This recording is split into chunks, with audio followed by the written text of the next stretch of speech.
साथियों, आपके yes मस्टडी point में स्वागत है। आप लोगों ने होली बहुत अच्छी मनाई होगी और पढ़ाई का भी क्रम जारी रखा होगा। आइए, होली की बहुत बहुत ढेर सारी शुभकामनाएं आपको, आपके सभी परिवार के सदस्यों को। हंसी खुशी से होली ऐसे बीती रहे। बहुत धन्यवाद। आइए चलते हैं पॉलिटिकल साइंस के कुछ इंपॉर्टेंट क्वेश्चन जो पुराने पूछे हुए क्वेश्चन हैं वही आगे बढ़ाते हुए संसद का पार्ट चल रहा था, उसी की अगली कड़ी है। आइए देखते हैं पहला क्वेश्चन। अनुच्छेद 368 के अंतर्गत संसद संविधान के किसी भी भाग में संशोधन कर सकती है। ओके दोस्तों, बताना है कूट में है। अगला कारण क्या है? संसद भारत की जनता द्वारा निर्वाचित उच्चतम विधायी संस्था है। बिल्कुल, मतलब कथन एक और आर, कथन और कारण दोनों सही हैं, ठीक है, और सही व्याख्या भी कर रहे हैं। ओके दोस्तों, आइए डिटेल पढ़ लीजिए और आपको क्लियर हो जाए। आइए आगे देखते हैं।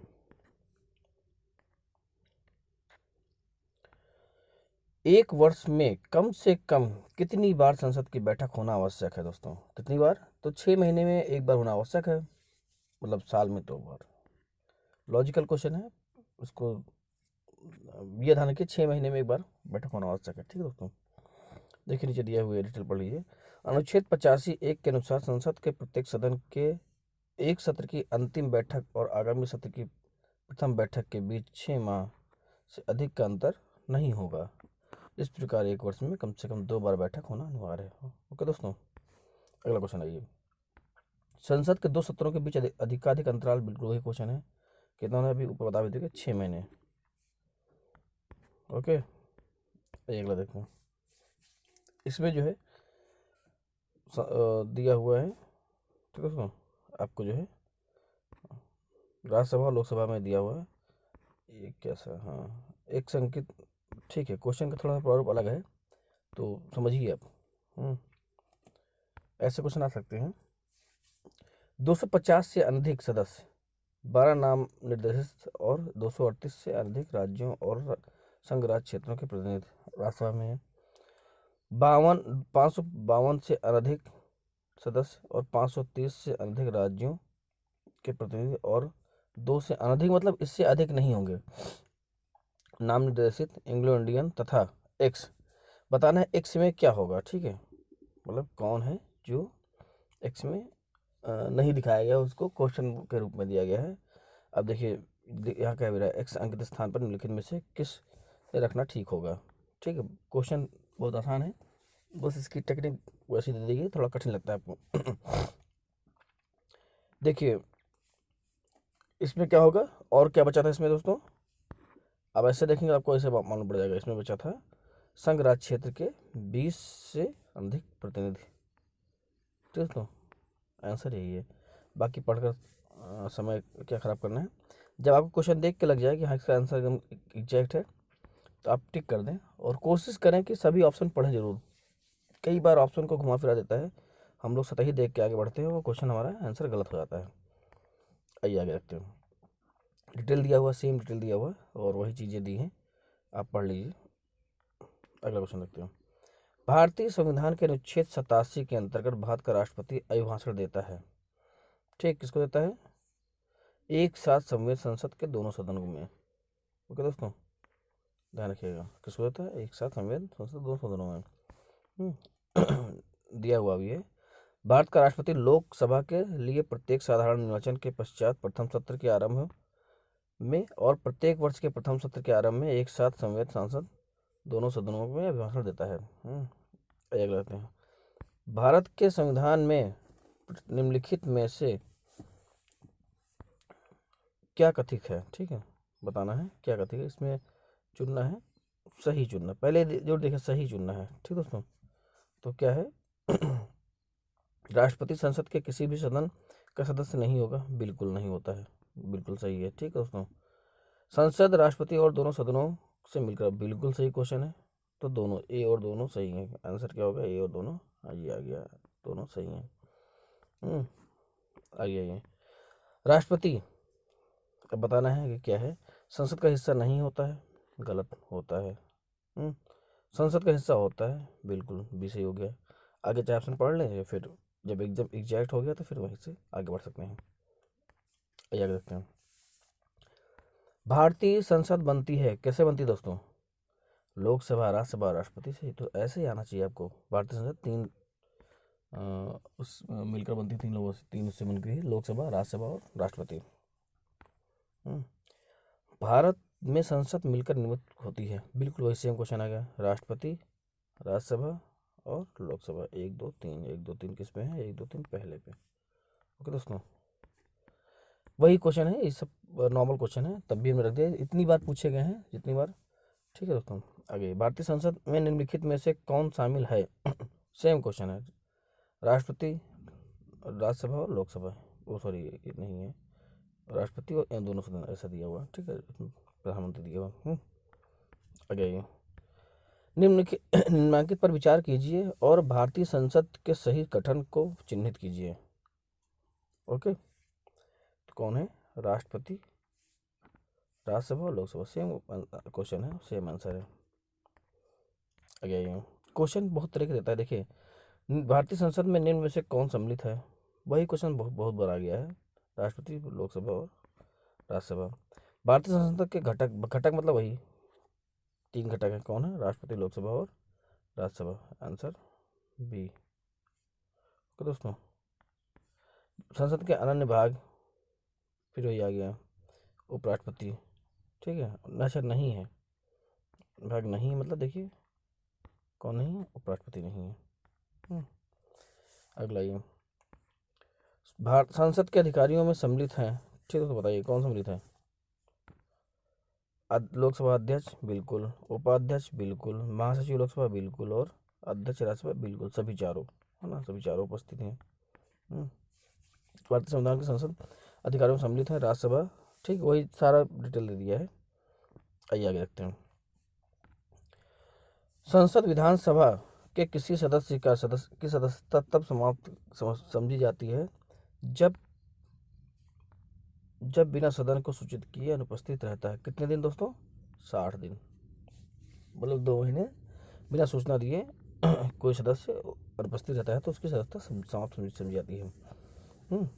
डिटेल देखिए दिया हुआ है। राज्य विधानमंडल के किसी सदस्य की सदस्यता तब समाप्त समझी जाती है जब 60 दिन की अवधि तक संसद की अनुज्ञा के बिना उसके सभी अधिवेशन में अनुपस्थित रहता है, परंतु 60 दिन की उक्त अवधि की गणना करने में किसी ऐसी अवधि का हिसाब नहीं लिया जाएगा जिसके दौरान सदन सत्रावसित या निरंतर 4 से अधिक दिनों के लिए स्थगित रहता है। इंपॉर्टेंट है, ये क्वेश्चन आ सकता है। आगे आइए। बिना अनुमति के कितने दिन तक सदन में अनुपस्थित रहने पर संसद को अयोग्य घोषित किया जा सकता है? कितना? 60 दिन दोस्तों। कितने दिन? 60 दिन। सर्वप्रथम एक संसद विधायक को इस आधार पर सदस्यता के ऐसे अयोग्य घोषित किया गया है कि वह सदन की अनुमति के बिना उसकी 60 लगातार बैठकों में उपस्थित रहता है। ठीक, किसमें? राज्यसभा को। ठीक, राज्यसभा का। अब डिटेल पढ़ते हैं। सर्वप्रथम दिसंबर 2000 में पंजाब से निर्दलीय राज्यसभा सांसद बरजिंदर सिंह हमदर्द को इस आधार पर सदस्यता से अयोग्य घोषित किया गया है कि वह सदन की अनुमति के बिना लगातार 60 बैठकों में अनुपस्थित रहे। ये क्वेश्चन आ चुका है, तो ध्यान रखिए। आइए अगला देखते हैं। निम्नलिखित में से कौन सा एक प्रावधान भारतीय संविधान के अंतर्गत संसद के सदस्यों के विशेषाधिकारों तथा उन्मुक्तियों को निर्धारित करता है? कौन सा है? 105। ये क्वेश्चन आया है, संसद के विशेषाधिकार। ठीक है, किस अनुच्छेद में है? अनुच्छेद 105 में है। आइए आगे देखते हैं। निम्नलिखित कथनों पर विचार कीजिए। निम्नलिखित कथनों पर विचार कीजिए। बताना है कि पहले ये जरूर देखें बताना क्या है, कौन से सही हैं। दोस्तों सही कौन से? आइए देखते हैं। संसद निहरता निवारण अधिनियम 1959 में कोई पदों को लाभ का पद के आधार पर निहर से छूट देता है दोस्तों? बिल्कुल देता है। उपर्युक्त अधिनियम 5 बार संशोधित किया गया है, बिल्कुल किया गया है। आगे आइए दोस्तों। लाभ का पद भारत के संविधान में भली भांति परिभाषित किया गया है? नहीं, परिभाषा नहीं किया गया, तभी तो इसके संबंध में विवाद हुआ था और चीज़ें क्लियर नहीं थी। देखिए डिटेल दिया हुआ है। संशोधन कब का हुआ? 5 वर्ष में, 93 में हुआ, 99 में हुआ और 2000, 2006, 2013 में हुआ। ठीक दोस्तों, लाभ का पद का संविधान में उल्लेख नहीं है। अगला ये, किसी मंत्री के विरुद्ध विशेषाधिकार प्रस्ताव उठाया जा सकता है जब वह, ठीक है, कब किसी मामले के तथ्यों को रोकता है या तथ्यों को बिगड़ा हुआ वर्णन देता है। ठीक दोस्तों, आगे ये, निम्नलिखित में से कौन संसद सदस्यों का सामूहिक विशेषाधिकार नहीं है? बताना क्या है? नहीं बताना है। चर्चा प्रक्रिया की स्वतंत्रता बिल्कुल है। संसद के आंतरिक विषयों के संचालन का अधिकार बिल्कुल है। साक्षी के रूप में उपस्थित से स्वतंत्रता नहीं, उसको रहना ही पड़ेगा स्वतंत्र, उसके नहीं कि उपस्थित ना रहे और काम होता है। अपरिचितों को सदन से बाहर रखने का विशेष अधिकार बिल्कुल ये भी है। ओके दोस्तों, आइए आगे देखते हैं। डिटेल दिया गया है कौन से विशेषाधिकार है, पढ़ लीजिए और आपको क्लियर हो जाएगा। ठीक है, देखिए ये ऐसे दिए हुए हैं, पॉज करके पढ़ लीजिए और काफ़ी अच्छी जानकारी है, वो सबको आना चाहिए। आगे आइए, निम्नलिखित में से किनको लोकसभा और राज्यसभा दोनों के निर्वाचन में मतदान का अधिकार है? ठीक, किसको? राज्य विधानमंडल के निम्न सदन के निर्वाचित सदस्य, राज्य विधानमंडल के निम्न सदन में के निर्वाचित सदस्यों को। ठीक है दोस्तों, क्या दिया है? राज्य विधानमंडल के निम्न सदन अर्थात विधानसभा के निर्वाचित सदस्यों, ये ध्यान रखिए, निर्वाचित शब्द ध्यान रखिएगा दोस्तों। संसद सदस्यों को लोकसभा एक नागरिक के आधार से अधिकार से और राज्यसभा अनुच्छेद 80 के खंड 4 में वर्णित दोनों के निर्वाचनों में मतदान का अधिकार होता है। निम्न कथन में से कौन सा एक सही है? दोस्तों क्या बताना है? सही बताना है। ध्यान रखिए, केवल राज्यसभा में ही, ना कि लोकसभा में मनोनीत सदस्य हो सकते हैं? बिल्कुल नहीं। आगे आइए, राज्यसभा के आंग्ल समुदाय के 2 सदस्यों को मनोनीत करने का संविधान का प्रावधान है? प्रावधान था, अब नहीं है। ठीक दोस्तों, नहीं, राज्यसभा में नहीं है, लोकसभा में है। ये भी गलत हो गया, हालांकि अब तो कहीं भी नहीं है, इंपॉर्टेंट ये भी है। किसी मनोनीत सदस्य के मंत्री पद के लिए नियुक्ति पर संसदीय वर्जना नहीं है? बिल्कुल सही, मतलब कोई रोक टोक नहीं है, वो मंत्री बन सकता है। मनोनीत सदस्य राष्ट्रपति तथा उपराष्ट्रपति के चुनाव में मत दे सकते हैं? बिल्कुल गलत, उपराष्ट्रपति में दे सकते हैं लेकिन राष्ट्रपति में नहीं दे सकते हैं। तो ये फैक्ट ध्यान रखिएगा। डिटेल वही दे दिए गए है। ठीक है, जो क्वेश्चन मतलब ऑप्शन है वही चीज डिटेल में है, तो इसको आप पढ़ लीजिए एक बार। आगे आइए,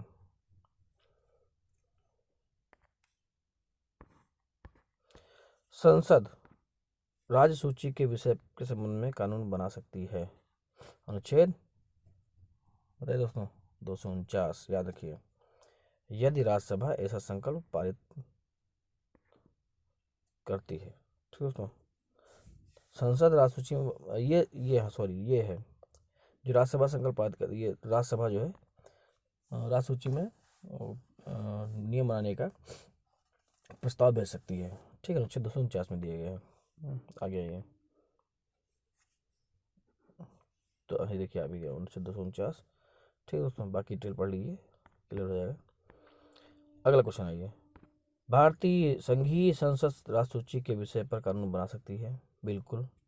अंतर्राष्ट्रीय समझौतों को प्रभावी बनाने हो? हाँ बिल्कुल सही है। संबंधित राज्यों की सहमति से? ये भी सही है। राज्य में राष्ट्रपति शासन लागू रहने की अवस्था में? बिल्कुल। और बताना क्या है? सही उत्तर बताना है। ठीक, सारे सही हैं। राष्ट्र हित में जब राज्यसभा 2/3 बहुमत से इस हेतु प्रस्ताव पारित करे? बिल्कुल सही, तो आंसर हो जाएगा चारों सही। आगे आइए, भारतीय संविधान के किस अनुच्छेद के अंतर्गत अंतर्राष्ट्रीय समझौता को प्रभावी बनाने हेतु संसद राज्य सूची के विषय पर कानून बना सकती है? कौन से? 253 दोस्तों। ठीक है दोस्तों, 253।